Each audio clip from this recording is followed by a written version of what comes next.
पिता की अमूल्य दौलत है बेटी। एक पिता ने अपनी बेटी की सगाई करवाई। लड़का बड़े अच्छे घर से था, तो पिता बहुत खुश हुए।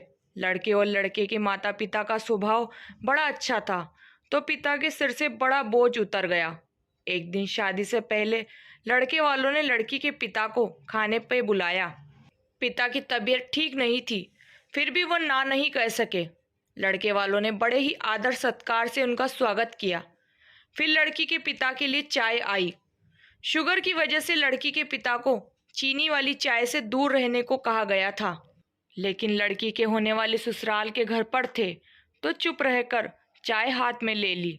चाय की पहली चुस्की लेते ही वो चौंक से गए। चाय में चीनी बिल्कुल ही नहीं थी और इलायची भी डली हुई थी। वो सोच में पड़ गए कि ये लोग भी हमारे जैसी ही चाय पीते हैं। दोपहर में खाना खाया, वो भी बिल्कुल उनके घर जैसा। दोपहर में आराम करने के लिए 2 तकिए, पतली चादर, उठते ही सौंफ का पानी पीने को दिया गया। वहां से विदा लेते समय उनसे रहा नहीं गया, तो पूछ बैठे, मुझे क्या खाना है, क्या पीना है, मेरी सेहत के लिए क्या अच्छा है, ये परफेक्टली आपको कैसे पता है?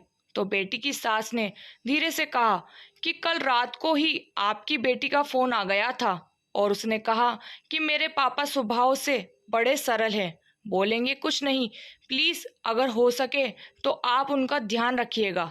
पिता की आंखों में वही पानी आ गया था। लड़की के पिता जब अपने घर पहुंचे तो घर के हॉल में लगी अपनी स्वर्गवासी माँ की फोटो से हार निकाल दिया। जब पत्नी ने पूछा कि ये क्या कर रहे हो, तो लड़की के पिता बोले, मेरा ध्यान रखने वाली मेरी माँ इस घर से कहीं नहीं गई है, बल्कि वो तो मेरी बेटी के रूप में इस घर में ही रहती है।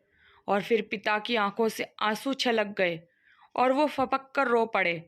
दोस्तों, दुनिया में सब कहते हैं ना कि बेटी है एक दिन इस घर को छोड़कर चली जाएगी, मगर मैं दुनिया के सभी माँ बाप से ये कहना चाहती हूँ कि बेटी कभी भी अपने माँ बाप के घर से नहीं जाती, बल्कि वो हमेशा उनके दिल में रहती है।